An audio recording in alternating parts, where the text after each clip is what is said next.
بسم اللہ الرحمن الرحیم الحمدللہ رب العالمین والصلاة والسلام علی سید الانبیاء والمرسلین وعلی آلہ وصحبہ اجمعین وعلی کل من تبعہم ودعا بدعوتہم الی یوم الدین۔ یہ آج سے ہم نئی کتاب شروع کر رہے ہیں، اس کا نام ہے تسہیل بہشتی زیور۔ بہشتی زیور شاہ اشرف علی صاحب تھانوی رحمۃ اللہ علیہ نے لکھی تھی، لیکن کیونکہ زمانے کے بدلنے سے لوگوں کا مزاج بدل جاتا ہے، لوگوں کی صلاحیتیں بدل جاتی ہیں، لوگوں کی زبان بدل جاتی ہے اور لوگوں کے رجحانات بدل جاتے ہیں، لوگوں کی ضرورتیں بدل جاتی ہیں، تو موجودہ زمانے کے لحاظ سے اس کتاب میں کچھ نہ کچھ تبدیلی کی ضرورت تھی، کچھ آسانی کرنے کی ضرورت تھی۔ تو اس کام کو کیا ہے جامعۃ الرشید کے اساتذہ نے کیا ہے۔ جامعۃ الرشید مدرسہ ہے کراچی کے اندر، اس کے اساتذہ نے یہ کام کیا ہے کہ جو ہے بہشتی زیور کو آسان کر کے، جو اس کے مشکل الفاظ تھے اس کو آسان کر کے لکھ دیا ہے، اور جو چیزیں ضروری تھیں ان کو مزید اس میں اضافہ کیا ہے موجودہ زمانے کے لحاظ سے۔ تو یہ کتاب علماء اور عوام کے لیے یکساں طور پر مفید ہے۔ اس کتاب کو ہم نے سوچا کہ یہ شروع کرائیں، اور یہ کتاب ہم جو شروع کریں گے، یہ دیکھ لو بھائی، یہ کتاب کا نام ہے تسہیل بہشتی زیور۔ تسہیل بہشتی زیور، بہشتی زیور، تسہیل بہشتی زیور۔ یہ حکیم الامت مولانا شاہ اشرف علی صاحب تھانوی رحمۃ اللہ علیہ نے جو بہشتی زیور لکھی تھی اس کی تسہیل ہے، یعنی اس کو ذرا آسان کر کے لکھ دیا ہے۔ ٹھیک ہے، اساتذہ جامعۃ الرشید والوں نے اس کو کام کیا ہے۔ کتاب کراچی سے کتاب مل جائے گی۔ اب یہ کتاب ہم جو ہے شروع سے شروع نہیں کریں گے، ہم یہ کتاب شروع کریں گے صفحہ نمبر 155 سے۔ کتاب الطہارہ سے یہ کتاب شروع کریں گے۔ 155 کہاں گیا؟ یہ رہا۔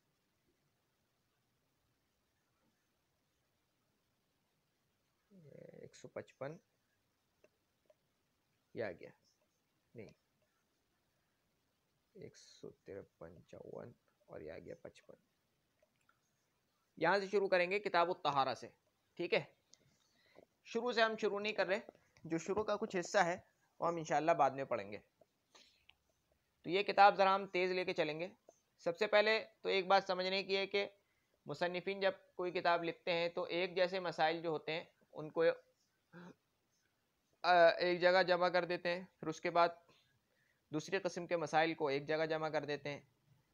تو سب سے پہلے جو وہ عنوان قائم کرتے ہیں، وہ یعنی کتاب کے اندر جو مسائل ہوتے ہیں مختلف قسم کے ہوتے ہیں نا، تو ان کو بانٹ دیتے ہیں مختلف عنوانات قائم کر کے۔ سب سے پہلے جو بڑا ایک سرخی لگاتے ہیں وہ لگاتے ہیں کتاب کے عنوان سے، پھر اس کے بعد اس کے تحت وہ عنوان قائم کرتے ہیں باب کا، پھر اس کے بعد اس کے تحت وہ عنوان قائم کرتے ہیں فصل کا۔ ٹھیک ہے، کتاب کہتے ہیں لغت میں جمع کرنے کو، ٹھیک ہے، اور فقہ کی اصطلاح میں کتاب کہتے ہیں مسائل کے اس مجموعے کو جس کا مستقل طور پر اعتبار کیا گیا ہے، مسائل کے اس مجموعے کو جس کا مستقل طور پر اعتبار کیا گیا ہے۔ آگے طہارہ کہتے ہیں پاکی حاصل کرنے کو لغت میں، اور اصطلاح فقہ میں طہارت کہتے ہیں نجاست حقیقیہ اور نجاست حکمیہ سے طہارت حاصل کرنے کو۔ پھر نجاست حقیقیہ جو ہے اس کی بھی دو قسمیں ہیں، نجاست غلیظہ اور نجاست خفیفہ۔ اور نجاست غلیظہ وہ ہے کہ جس کا نجس ہونا یہ متفق علیہ ہے، اور نجاست خفیفہ یہ وہ نجاست ہے کہ جس کے نجس ہونے میں اختلاف ہے۔ اور نجاست حکمیہ وہ نجاست ہے، یعنی نجاست حقیقیہ وہ نجاست ہوتی ہے کہ جس کا نجس ہونا ہم حواس سے معلوم کر سکتے ہیں، دیکھ کر، چھو کر، سن کر ہمیں معلوم ہو، سونگھ کر ہمیں معلوم ہو جاتا ہے، اور سن کر بھی، جیسے مثال کے طور پر ایک آدمی کی ہوا نہ ایسے نہیں، حواس سے ہم معلوم کر سکتے ہیں۔ اور نجاست حکمیہ جو ہے یہ ایسی نجاست ہے کہ جس کو ہم حواس سے، یعنی حواس سے ہم اس کا گندہ ہونا معلوم نہیں کر سکتے، بلکہ قرآن و سنت میں کیونکہ اس کو نجس کہا گیا ہے، اس لیے ہم اس کو نجس مانتے ہیں. اس کا نجس ہونا قرآن و سنت سے ثابت ہے، حکم سے ثابت ہے. جیسے کہ انسان کی ہوا خارج ہوئی، تو جب ہوا خارج ہوئی ہے تو ظاہری طور پر تو اس کے کپڑوں پر نجاست کا کوئی اثر نہیں ہے، تو آپ اس کو کیسے نجس کہہ رہے ہیں؟ حالانکہ وہ نماز نہیں پڑھ سکتا ہے بغیر وضو کیے، ناپاک ہے وہ ایک طریقے سے. تو وہ حکم کے لحاظ سے ناپاک ہے، نجاست حکمی اس کو کہتے ہیں. ٹھیک ہے، تو طہارت کا مطلب ہوتا ہے نجاست حکمیہ اور نجاست حقیقیہ دونوں سے اپنے آپ کو پاک کرنا، اصطلاح فقہ میں. ٹھیک ہے، آگے نجاست حکمیہ جو ہوتی ہے یہ ایک نا ٹھیک ہے، اس کی دو قسمیں ہیں، حدث اور حدث اصغر اور حدث اکبر. حدث اصغر اور حدث اکبر میں نے ایک بات شاید آپ نہیں بتائیے. ایک ہوتا ہے حدث، نجاست حکمیہ جو ہوتی ہے نا اس کو ہم بولتے ہیں حدث، اور نجاست حقیقیہ کو ہم بولتے ہیں خبث. نجاست حقیقیہ کو ہم کیا بولتے ہیں؟ خبث. اور پھر نجاست حکمیہ جو ہے یعنی حدث، اس کی بھی دو قسمیں ہیں، حدث اصغر اور حدث اکبر. حدث اکبر، حدث اصغر یعنی چھوٹا حدث، یہ دور ہوتا ہے وضو سے، اور حدث اکبر یہ دور ہوتا ہے غسل سے. ٹھیک ہے، تو یہ سب باتیں تھیں. اگر تمہیں یہ باتیں یاد نہیں ہوئی ہیں تو کوئی ایسی بات نہیں ہے، سمجھائیں یاد ہو جائیں، یہ باتیں سمجھ میں آ جائیں تو اچھی بات ہے، بہت اچھی بات ہے. نہیں سمجھ میں آئے تو کوئی ایسی بات نہیں ہے، اگلی کتابوں میں انشاءاللہ یہ بات آ جائے گی. اس کتاب میں یہ بات نہیں ہے، یہ اضافی بات تھی جو کہ میں نے بتا دی. بس یہ کتاب طہارت شروع ہو رہی ہے وضو اور غسل کی فضیلت سے، کیونکہ عام لوگوں کے لیے لکھی گئی ہے، اس لیے اس میں اتنی بحث نہیں کی گئی ہے، علمی بحث نہیں کی گئی ہے. سب سے پہلے وضو اور غسل کی فضیلت بتائی ہے کہ حدیث میں ہے کہ جو کوئی وضو کرتے وقت بسم اللہ پڑھے، پھر ہر عضو دھوتے وقت یہ پڑھے اشہد ان لا الہ الا اللہ وحدہ لا شریک لہ واشہد ان محمدا عبدہ ورسولہ، اور فارغ ہونے کے بعد یہ پڑھے اللہم اجعلنی من التوابین واجعلنی من المتطہرین. تو اس کے لیے مرنے کے بعد جنت کے 8 دروازے کھول دیے جائیں گے، جس دروازے سے چاہے جنت میں داخل ہو.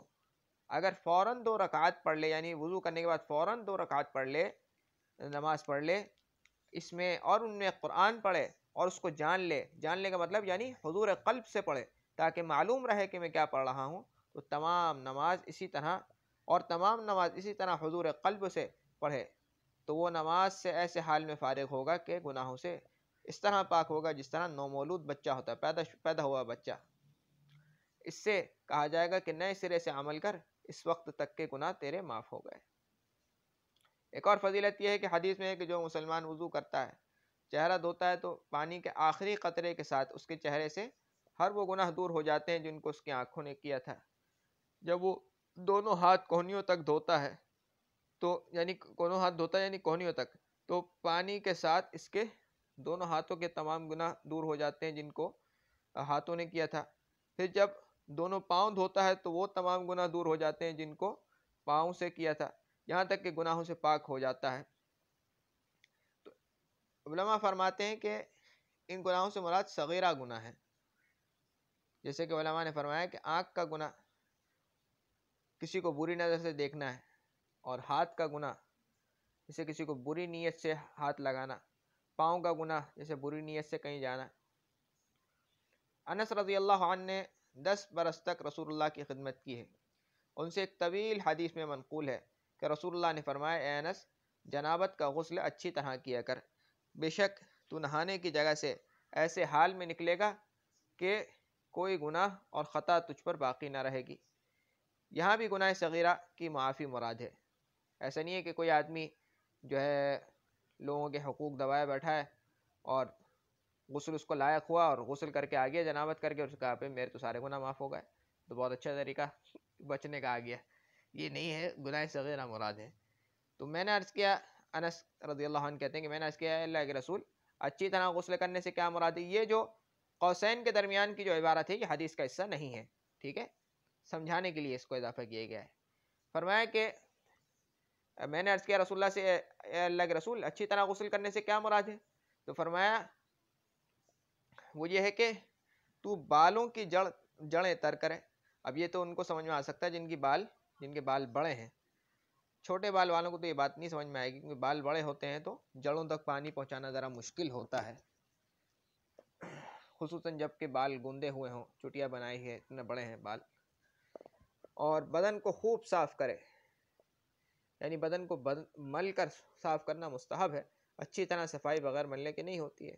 اور رسول اللہ نے فرمایا اے میرے پیارے بیٹے اگر تو ہر وقت وضو سے رہ سکے تو ایسا کر، جس کو موت اس حالت میں آئے کہ وہ باوضو تھا، یعنی باوضو ہو، تو اسے شہادت کا ثواب ملے گا۔ آگے وضو کا بیان ہے۔ سب سے پہلے وضو کرنے کا طریقہ بتایا ہے تفصیلی طور پر۔ فرماتے ہیں کہ وضو کرنے والے کو چاہیے کہ وضو سے پہلے طہارت کی نیت کر لے، بغیر نیت کے وضو کا ثواب نہ ہوگا اگرچہ وضو ہو جائے گا۔ وضو کرتے وقت قبلے کی طرف منہ کر کے کسی اونچی جگہ بیٹھے تاکہ چھینٹیں نہ پڑیں۔ وضو کرتے وقت بسم اللہ الرحمن الرحیم کہے۔ سب سے پہلے 3 مرتبہ گٹوں تک ہاتھ دھوئے، یعنی کلائی تک ہاتھ دھوئے، کلائی تک، کلائی تو سمجھتے ہو نا۔ پھر 3 مرتبہ کلی کرے، پھر مسواک کرے، اور مسواک نہ ہو تو کسی موٹے کپڑے سے یا صرف انگلی سے اپنے دانت صاف کرے تاکہ میل کچیل دور ہو جائے۔ اگر روزے سے نہ ہو تو غرغرہ کرے، یعنی غرارہ کرے، اچھی طرح منہ میں پانی پہنچائے۔ اگر روزہ ہو تو غرغرہ نہ کرے، غرارہ نہ کرے، کیونکہ اس سے حلق میں پانی جانے کا اندیشہ ہے۔ پھر 3 بار ناک میں پانی ڈالے، یعنی ناک کی نرم ہڈی تک، صحیح ہے، بائیں ہاتھ سے اس طرح ناک صاف کرے کہ ناک کی نرم ہڈی تک پانی پہنچ جائے۔ جس کا روزہ ہو وہ نرم ہڈی سے اوپر پانی نہ لے جائے، ٹھیک ہے۔ اور سر کے بالوں سے لے کر ٹھوڑی کے نیچے تک ایک کان کی لو سے دوسرے کان کی لو تک 3 دفعہ چہرہ دھوئے۔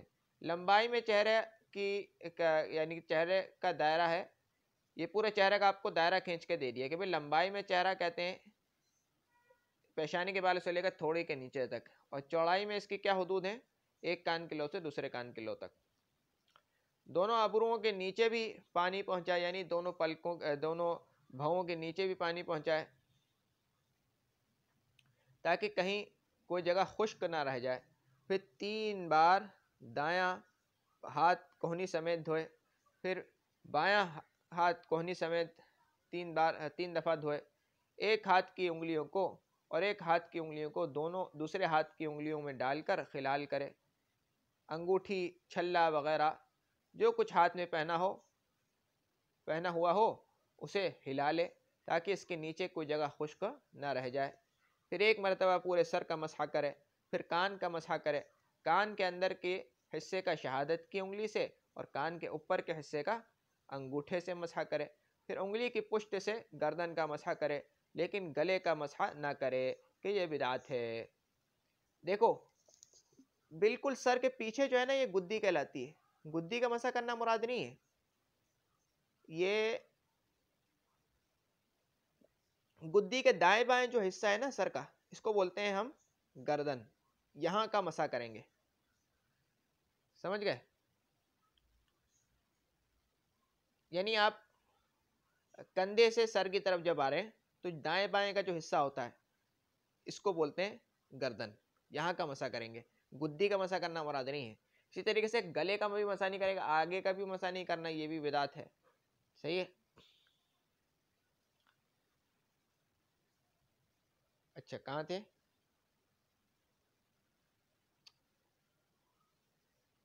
صحیح ہے، کان کے مسح کے لیے نیا پانی لینے کی ضرورت نہیں، یعنی ایسا نہیں ہے کہ آپ نے سر کا مسح کیا پھر آپ نے بالٹی میں ہاتھ ڈالا اور پھر کان کا مسح کرنے کے لیے اس کو گیلا کر لیں، نہیں، وہی کافی ہے۔ کان کا مسح کرنے کے لیے نیا پانی لینے کی ضرورت نہیں ہے، بلکہ سر کے مسح سے جو بچا ہوا پانی ہاتھ میں لگا ہے وہی کافی ہے۔ پھر 3 بار دایاں پاؤں ٹخنے سمیت دھوئے، پھر بایاں پاؤں ٹخنے سمیت دھوئے، پھر اور بائیں ہاتھ کی چھوٹی انگلی سے پیر کی انگلیوں کا خلال کرے، دائیں پاؤں کی چھوٹی انگلی سے شروع کرے اور بائیں پاؤں کی چھوٹی انگلی پر ختم کرے۔ یہ وضو کا تفصیلی طریقہ ہے۔ وضو میں بعض چیزیں فرض ہیں جن کے چھوڑ دینے سے وضو نہیں ہوتا۔ فرض کی تعریف یہاں پہ آ گئی۔ فرض اس چیز کو کہتے ہیں کہ جس کے چھوڑ دینے سے وضو نہیں ہوتا۔ وضو کا فرض کیا ہے؟ جس کے چھوڑ دینے سے وضو نہیں ہوگا۔ بعض چیزیں سنت ہیں جن کے کرنے کی شریعت میں تاکید آئی ہے، کبھی کبھار چھوٹ جائیں تو صرف ثواب میں کمی ہوتی ہے، اور ان کو چھوڑنے سے یعنی ان کو چھوڑنے کی عادت بنا لینے سے انسان قابل ملامت اور گناہگار ہوتا ہے اگر اس کی عادت بنا لے۔ اور بعض چیزیں مستحب ہیں جن کے کرنے سے ثواب ملتا ہے اور نہ کرنے سے کوئی گناہ نہیں ہوتا۔ اب آگے ہے وضو کے فرائض اور ان سے متعلقہ مسائل۔ وضو میں صرف 4 چیزیں فرض ہیں۔ ایک مرتبہ چہرہ دھونا، پورا چہرہ دھونا، ایک دفعہ کونیوں سمیت دونوں ہاتھ دھونا، ایک بار چوتھائی سر کا مسح کرنا، ایک مرتبہ ٹخنوں سمیت دونوں پاؤں دھونا۔ یہ 4 چیزیں وضو میں فرض ہیں۔ ان میں سے اگر ایک چیز بھی چھوٹ جائے گی یا کوئی جگہ بال برابر بھی خشک رہ جائے تو وضو نہیں ہوگا۔ یعنی ایک تو یہ کہ آپ نے پورا ہاتھ ہی نہیں دھویا پھر بھی وضو نہیں ہوگا۔ پھر یہ ہے کہ آپ نے ہاتھ تو دھو لیا لیکن ہاتھ میں آپ نے بال برابر جگہ خشک چھوڑ دی یا آپ سے خشک رہ گئی، تب بھی آپ کا وضو نہیں ہوگا۔ اس میں ایک مسئلہ، پہلا مسئلہ تو یہ ہے کہ اس میں چند مسائل ہیں۔ تو پہلا مسئلہ تو یہ ہے کہ جب یہ 4 عضو جن کا دھونا فرض ہے دھل جائیں گے تو وضو ہو جائے گا، چاہے وضو کا ارادہ ہو یا نہ ہو۔ جیسے کوئی نہاتے وقت سارے بدن پر پانی بہا لے اور وضو نہ کرے، یا حوض میں گر جائے، یا بارش میں کھڑا ہو جائے اور وضو کے یہ اعضاء دھل جائیں تو وضو ہو جائے گا لیکن وضو کا ثواب نہیں ہوگا۔ دوسرا مسئلہ یہ ہے کہ انگوٹھی، چھلا وغیرہ اگر اتنے ڈھیلے ہوں کہ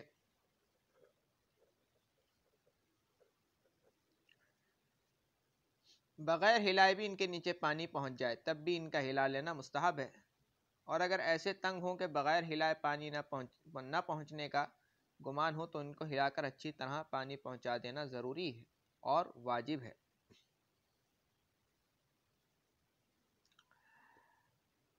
واجب سے مراد یہاں فرض ہے، ضروری ہے، کیونکہ اس کے بغیر تو وضو نہیں ہوگا اگر پانی نہیں پہنچائے گا۔ ہاتھوں کا دھونا تو فرض ہے نا۔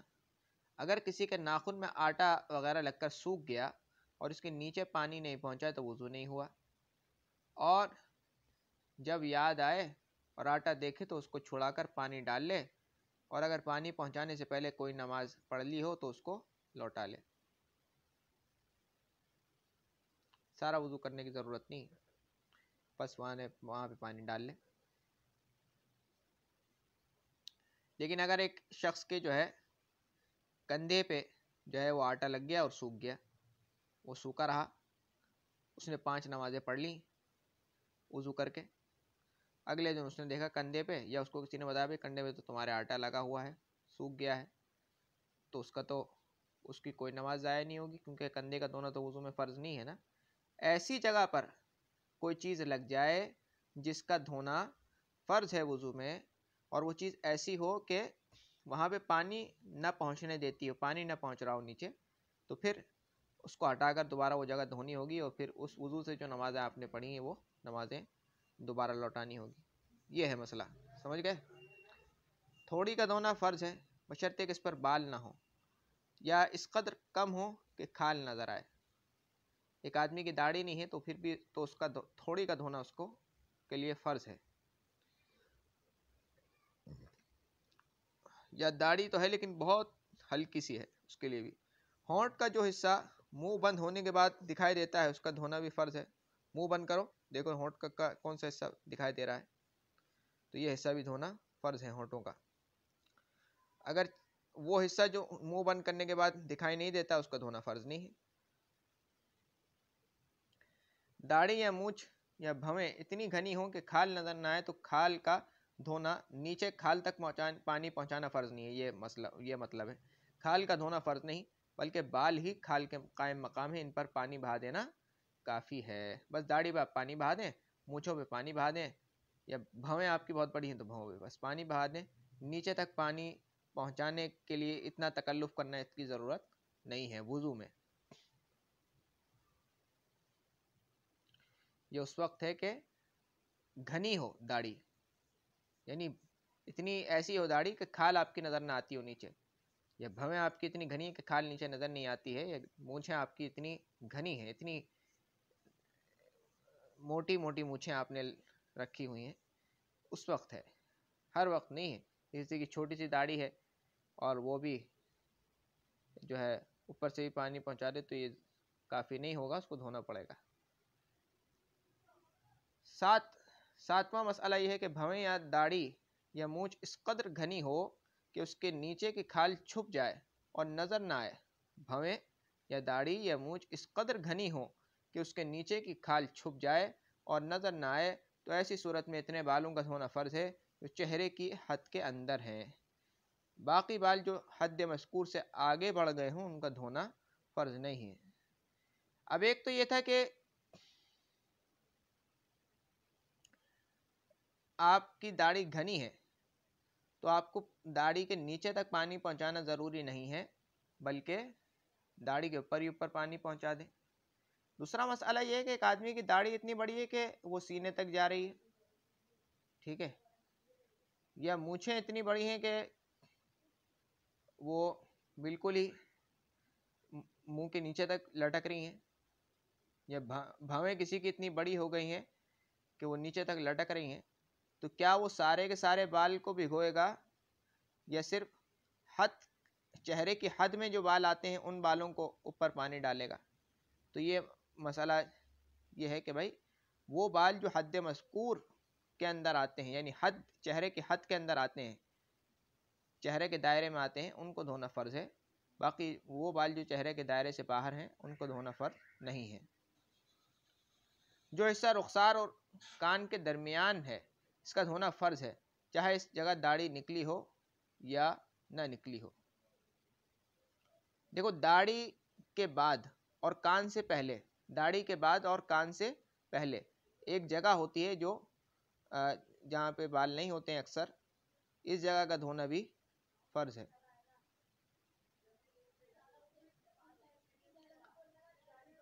اگر آنکھ یا منہ سے کچھ زور سے بند کیا اور پلک یا ہونٹ کا کچھ حصہ خشک رہ گیا یا آنکھ کے کونے میں پانی نہیں پہنچا تو وضو نہیں ہوا.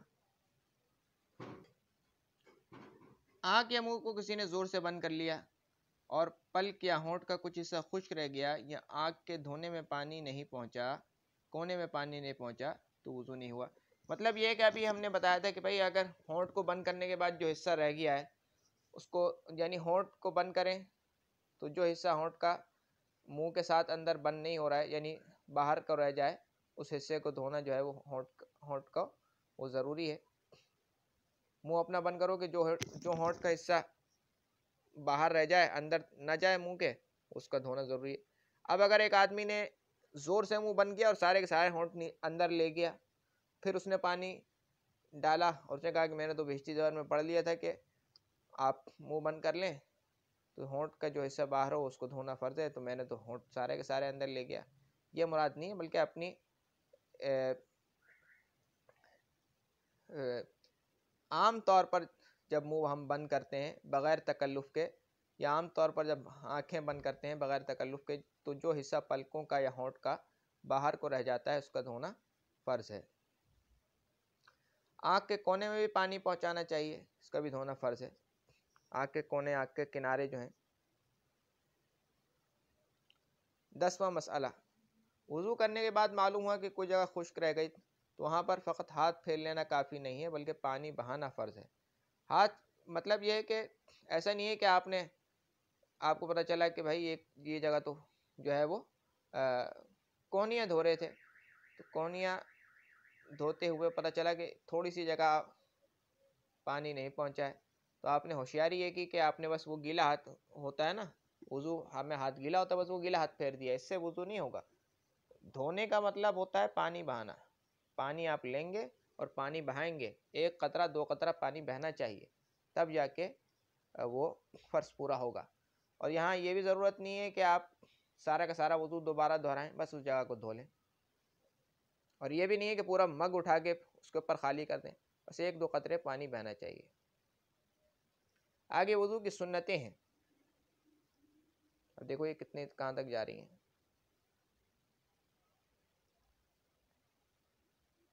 ٹھیک ہے، ہو جائے گا انشاءاللہ۔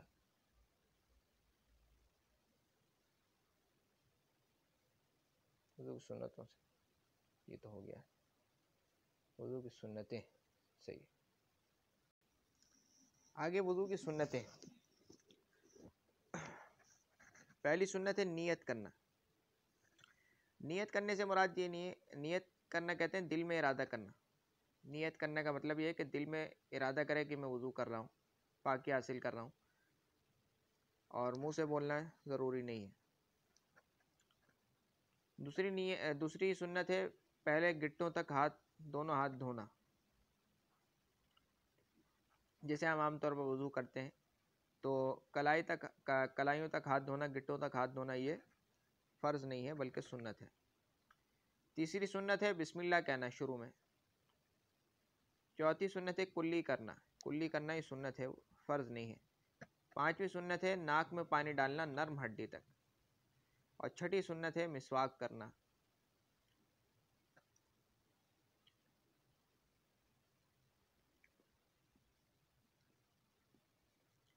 ساتویں سنت ہے پورے سر کا مسح کرنا۔ چوتھائی سر کا مسح کرنا یہ تو فرض ہے، یعنی یہ ہے کہ تم نے ہاتھ لیا، ہاتھ کو گیلا کیا اور سر کے اوپر کہیں پہ بھی رکھ دیا تو تمہارا مسح ہو گیا، اور پورے سر کا مسح کرنا یہ سنت ہے، فرض نہیں ہے۔ آٹھویں سنت ہے ہر عضو کو 3 مرتبہ دھونا۔ نویں سنت ہے کانوں کا مسح کرنا، اور 10ویں سنت ہے ہاتھ اور پیر کی انگلیوں کو خلال کرنا، اور 11ویں سنت ہے داڑھی کا خلال کرنا۔ 12ویں سنت ہے ترتیب سے وضو کرنا، پہلے ہاتھ دھونے ہیں، یعنی سنت کے مطابق جو ترتیب آئی ہے اس کو وضو کرنا۔ ترتیب سے وضو کرنے کا مطلب یہ ہے کہ جو ترتیب قرآن میں ذکر آئی ہے کہ پہلے آپ نے چہرہ دھونا ہے، پھر ہاتھ دھونے ہیں، یعنی فرائض کے اندر ترتیب آپ نے رکھنی ہے، ٹھیک ہے۔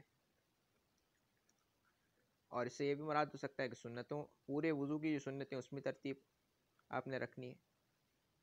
تو پہلی بات تو یہی ہے کہ فرائض کے اندر ترتیب آپ نے رکھنی ہے، یعنی پہلے چہرے کو دھونا ہے، یعنی جب آپ فرائض شروع کریں پہلے تو آپ نے ہاتھوں کو دھویا ہے، پھر آپ کیا کریں گے، کلی کریں گے، مسواک کریں گے،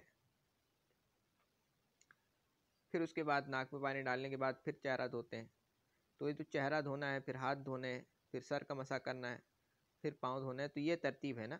ایسا نہیں ہے کہ پہلے آپ نے پہلے پاؤں دھو لیے، پھر سر کا مسح کر لیا، پھر جو ہے وہ چہرہ دھو رہے ہیں۔ فرائض جو ہیں 4 فرض جو ہیں اس میں ترتیب رکھنا، ایک تو یہ ہے۔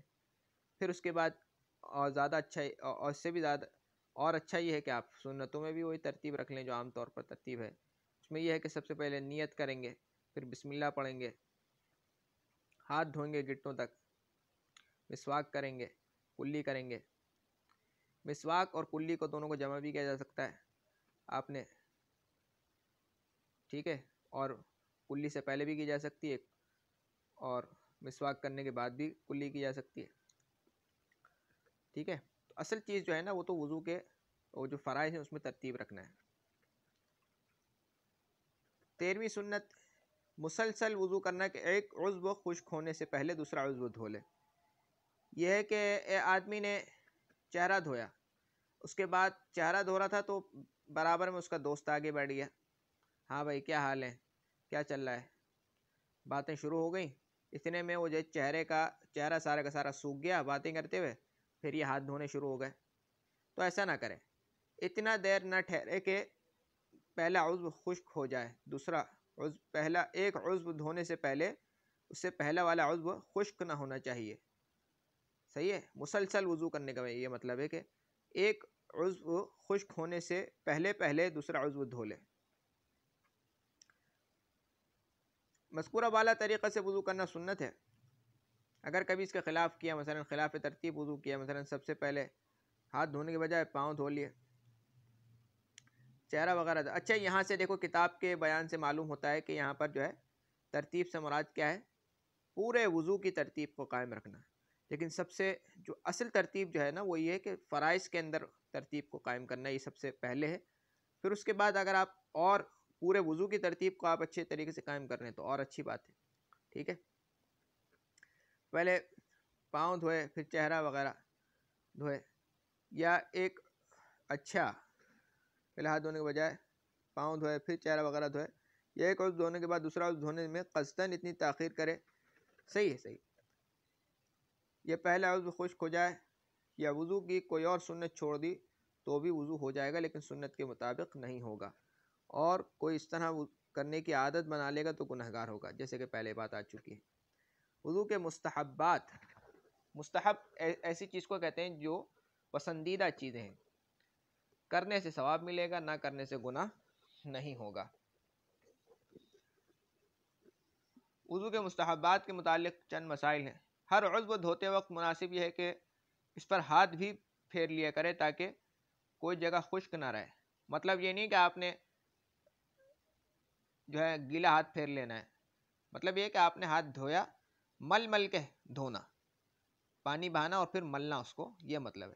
ہر روز دھوتے وقت مناسب ہے کہ اس پر ہاتھ بھی پھیر لیا کرے تاکہ کوئی جگہ خشک نہ رہے، پوری طرح پانی پہنچ جائے. 12واں مسئلہ یہ ہے کہ وقت آنے سے پہلے ہی وضو کر کے نماز کی تیاری کر لینا بہتر اور مستحب ہے. 13واں مسئلہ یہ ہے کہ وضو کے دوران اور اس سے فارغ ہونے کے بعد مسنون دعائیں پڑھے، اور وضو کے دوران یہ دعا پڑھنی ہے آپ نے، اللہم اغفر لی ذنبی ووسع لی فی داری وبارک لی فی رزقی، اور دوسرا کلمہ بھی پڑھ سکتے ہیں. وضو کرنے کے بعد اگر مقررہ مکروہ وقت نہ ہو تو بہتر ہے کہ 2 رکعت نماز پڑھ لیں. اس نماز کو تحیۃ الوضو کہتے ہیں، حدیث میں اس کا بڑا ثواب آیا ہے. 15واں مسئلہ اگر ایک نماز کے بعد وضو کیا تھا پھر دوسری نماز کا وقت آ گیا اور ابھی وضو نہیں ٹوٹا تو اسی وضو سے دوسری نماز پڑھنا جائز ہے، البتہ دوسرا وضو کر لینا بہتر ہے. 16واں مسئلہ وضو کرنے کے بعد یہ دعا پڑھے، اللہم اجعلنی من التوابین وجعلنی من المتطہرین. آگے مکروہات وضو کا مکروہات وضو سے متعلق مسائل ہیں. 17واں مسئلہ یہ ہے کہ جب تک مجبوری نہ ہو خود اپنے ہاتھ سے وضو کرے اور کسی سے پانی نہ ڈلوائے. اچھا آج کل تو نل سے ہم وضو کرتے ہیں، آج بھی پہاڑی علاقوں میں جائیں گے، گاؤں گوٹ میں، تو وہاں پہ لوٹے سے وضو کرتے ہیں. تو لوگ لوٹے سے وضو کرنا بعضوں کے لیے مشکل ہو جاتا ہے تو وہ دوسرے آدمی سے بولتے ہیں آپ ہی مجھے وضو کرا دے. یہ بات ہے، سمجھ گئے؟ تو جب تک مجبوری نہ ہو خود اپنے ہاتھ سے وضو کرے اور کسی سے پانی نہ ڈلوائے. سمجھ گئے نا؟ 18واں مسئلہ یہ ہے کہ وضو کے دوران بلا ضرورت دنیا کی باتیں نہ کریں، ضرورت کی بات کرنے میں حرج نہیں ہے. اب ایک آدمی جو ہے اندھا ہے اور وہ تم وضو کر رہے ہو، تمہارے سامنے جا رہا ہے اور گٹر کھلا ہوا ہے. اب تم تو وضو کر رہے ہو، کہا کہ بھائی یہ اگر میں اس کو بولوں گا ہٹ جا گٹر کھلا ہوا ہے تو میرا تو وضو خراب ہو جائے گا، لہٰذا تم چپ رہے، وہ گٹر میں گر گیا بیچارہ. ایسا نہیں کرنا ہے، ضرورت کی بات آپ کر سکتے ہیں، صحیح ہے، لیکن بے ضرورت کی بات ہی نہیں کر سکتے کہ آپ بیٹھے ہوئے گپے لڑا رہے ہیں. 19واں مسئلہ یہ ہے کہ پانی کتنا ہی زیادہ ہو، کوئی دریا کے کنارے پر بھی پانی ضرورت سے زیادہ خرچ نہ کرے، نہ پانی استعمال کرنے میں اتنی کمی کرے کہ اعضاء اچھی طرح نہ دھل سکیں. سمجھ گئے؟ کسی عضو کو 3 مرتبہ سے زیادہ نہ دھوئے، البتہ اگر کوئی جگہ خشک رہ گئی ہو تو دھونا ضروری ہے. 3 مرتبہ سے زیادہ نہ دھوئے، صحیح ہے، 3 مرتبہ ہی دھونا چاہیے. اب اس سے یہ مراد نہیں، اور 3 مرتبہ سے مراد یہ کہ جتنا دھونا ہے اتنا 3 بار دھوئے. مطلب یہ کہ پیشانی کے بالوں سے لے کر چہرے کے تھوڑی کے نیچے تک، ایک کان کے لو سے دوسرے کان کے لو تک، یہ جو پورا دائرہ بنتا ہے اس کو 3 بار آپ نے دھونا ہے. لیکن اگر اس میں سے کوئی جگہ خشک رہ گئی تو پھر وہ شمار نہیں کی جائے گی، ایک دفعہ نہیں ہوگا. سمجھ گئے؟ پورے 3 بار پورا دھونا یہ مراد ہے. البتہ کوئی جگہ خشک رہ گئی تو دھونا پھر تو ضروری ہے. چہرہ دھوتے وقت پانی کا چھینٹا زور سے نہ مارے، نہ پھنکار کر چھینٹ اڑائے۔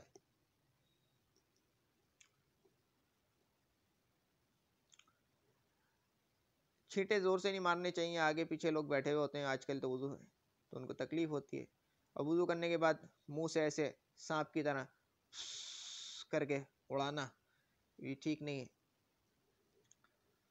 چہرے دھوتے وقت منہ اور آنکھیں بہت زور سے بند نہ کرے، جیسے کہ پہلے بات آ چکی ہے کہ اس سے کیا ہوتا ہے کہ ہونٹ کا جو حصہ دھونا ہے وہ بھی اندر چلا جاتا ہے، بعض اوقات پلکیں بھی تھوڑی سی ایسی ہو جاتی ہیں کہ پھر وہ دھل نہیں سکتی، کچھ حصہ آپ کا جو ہے وہ خشک رہ سکتا ہے۔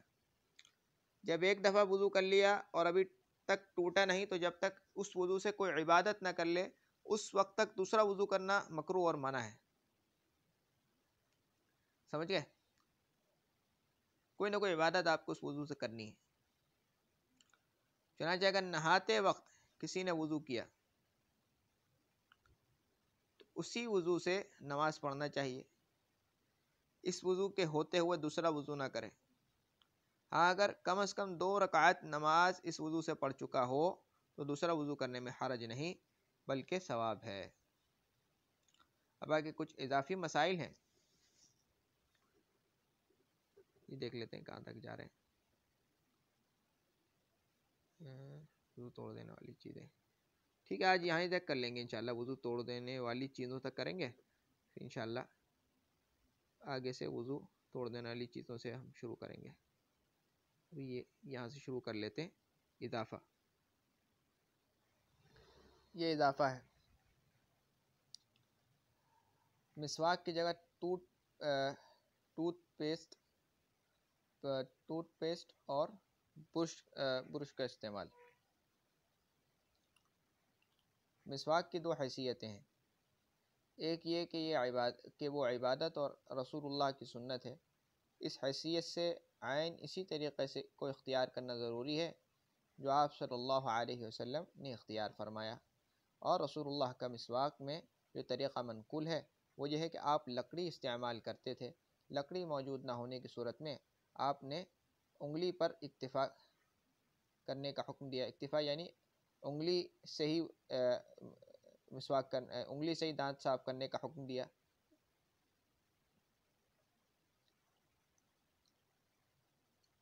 اکتفا کر لینا یعنی اسی کو کافی سمجھ لینا۔ اسی طرح جن کے دانت نہ ہوں انہیں بھی یہ حکم دیا گیا ہے کہ آپ انگلی سے کر لیں، انگلی پھیر لیں بس۔ اس سے معلوم ہوا کہ مسواک کی سنت اور عبادت اسی وقت ادا ہو سکتی ہے جب لکڑی یا انگلی سے دانت ملے جائیں۔ مسواک کی دوسری حیثیت ایک عام انسانی عادت کی ہے کہ مسواک کا مقصد دانتوں کی صفائی اور بدبو کا ازالہ ہے، یعنی اس کو دور کرنا ہے، اور اس لحاظ سے ٹوتھ پیسٹ اور برش کا استعمال بھی کافی ہے۔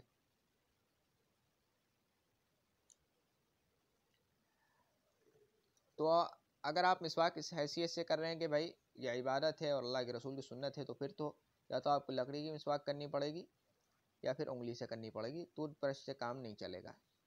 خلاصہ یہ ہے، اخبار میں لکھی ہوئی آیات کو بلا وضو چھونا، جس جگہ قرآن کی آیت لکھی ہو صرف اس جگہ کو بلا وضو ہاتھ لگانا منع ہے، دوسری جگہ کو ہاتھ لگانا جائز ہے۔ یہی حکم اس بات کا ہے جیسے کتابوں میں لکھی ہوئی ہوتی ہیں، سمجھ میں آگئی۔ وضو اور غسل میں مصنوعی اعضاء کا حکم۔ مصنوعی اعضاء اور دانت وغیرہ 2 طرح کے ہوتے ہیں، ایک وہ جو مستقل طور پر لگا دیے جائیں پھر انہیں آسانی سے نکالا نہ جا سکے، دوسرے وہ جو بنائے ہی اس طرح جاتے ہیں کہ حسب ضرورت ان کا استعمال کیا جائے پھر ان کو نکالا جا سکے۔ پہلی صورت میں یعنی وہ اعضاء جو چپکا دیے جاتے ہیں بالکل، یہ اعضاء اور دانت وغیرہ اصل کا درجہ رکھتے ہیں، یعنی وہ ایسا سمجھا جائے گا جیسے اصلی دانت ہیں، اس لیے ان کا حکم اصلی اعضاء اور اصل دانتوں کا ہی ہوگا، اور وضو اور غسل میں ان تک پانی پہنچانا ضروری ہوگا۔ ان اعضاء اور دانتوں کو نکال کر ان کے نیچے پانی پہنچانا ضروری نہیں۔ دوسری صورت میں ان کی حیثیت ایک زائد چیز کی ہوگی، یعنی وضو اور غسل اسی وقت درست ہوگا جب ان کو نکال کر اصل جسم تک پانی پہنچائے، اگر ایسا نہ کیا گیا تو وضو اور غسل درست نہ ہوگا۔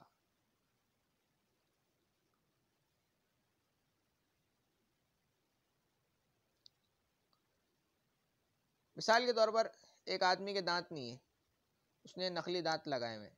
اب یا تو اس نے نقلی دانت ایسے لگائے ہوئے ہیں کہ بالکل وہ چپک گئے ہیں نا، وہ نکل ہی نہیں سکتے آسانی سے، وہ اصلی دانت کی طرح بالکل چپکا لیے ہیں، اس نے جڑوا لیے نا. تو اس صورت میں تو وہ دانت جو ہے وہ اصلی دانت کے حکم میں ہی ہو جائیں گے، اور وہ بس غسل اس کو واجب ہو گیا تو بس وہ کلی کرے گا، اس کی کلی ہو جائے گی. دوسری صورت یہ ہے کہ اس کے دانت نہیں ہے لیکن وہ نقلی دانت لگا کر کھانا وغیرہ کھاتا ہے، تو اس صورت میں اگر اس کو غسل واجب ہو گیا، اس کو دانت نکال کے پھر منہ میں پانی پہنچانا پڑے گا وہ کلی میں. سمجھ گئے؟ دانتوں پر سونے اور چاندی کا خول ہو تو وضو اور غسل کا حکم. علاج کے طور پر دانت کے سوراخ میں سونا، چاندی، سیسا وغیرہ میں سے کوئی چیز ڈال کر دانت بند کر دیا گیا تو اس میں ڈالی ہوئی چیز بدن کا جز بن جائے گی، اور وضو و غسل میں اس چیز کو پانی پہنچانا کافی ہو جائے گا، اس کے نیچے پانی پہنچانا ضروری نہیں ہے. مثال کے طور پر ایک آدمی کے دانت میں جو ہے سوراخ ہو گیا، صحیح ہے، اس سوراخ میں اس نے سونے، چاندی، کوئی بھی دھات اس نے بھروا لی، تو اب ضروری نہیں ہے کہ اس کو آپ نکالیں اور پھر اس سوراخ کے اندر پانی ڈالیں، بس وہ اس چیز کا وہ بدن کا جز بن جائے گی اور وہ اصلی دانت کے حکم میں آ جائے گی، اور اوپر سے پانی پہنچانا کافی ہو جائے گا. سرخی پاؤڈر اور کریم لگا کر وضو کرنا. سرخی پاؤڈر کریم میں اگر کوئی ناپاک چیز ملی ہو تو استعمال کرنے میں ناپاک چیز ملی ہوئی نہ ہو تو استعمال کرنے میں کوئی حرج نہیں، البتہ اگر ان میں سے کسی چیز کی تہ بھی جم جاتی ہو تو وضو کے صحیح ہونے کے لیے اس کا اتارنا واجب ہے. تہ اتارے بغیر وضو صحیح نہیں ہوگا. یہی حکم ایسا ہے جیسے آپ نے ویسلین لگا لی، اگر اس کی تہ جم جاتی اور نیچے پانی نہیں آنے دیتی تب اس کا بھی یہ حکم. ہر اس چیز کا جیسے نیل پالش ہے وغیرہ، اگر وہ پانی نیچے نہیں چھوڑ رہی ہے تو پھر اس کو ہٹائے بغیر وضو نہیں ہوگا، اور اگر چھوڑ رہی ہے تو پھر ہو جائے گا. وگ کا استعمال. وگ یعنی مصنوعی بال اگر انسان کے ہوں تو ان کا لگانا کبیرہ گناہ، یعنی انسان کے اعضاء سے فائدہ اٹھانا یہ کبیرہ گناہ ہے، انسان کے بال ہیں وغیرہ. اور حدیث میں اس پر لعنت آئی ہے، اور حدیث اور اگر کسی دوسرے جانور کے ہوں تو لگانا جائز ہے، البتہ ہر صورت میں وضو میں مسح کرتے وقت ان کو اتارنا ضروری ہے، ان کو اتارنا ضروری ہے. اگر ان پر مسح کر لیا تو وضو نہیں ہوگا.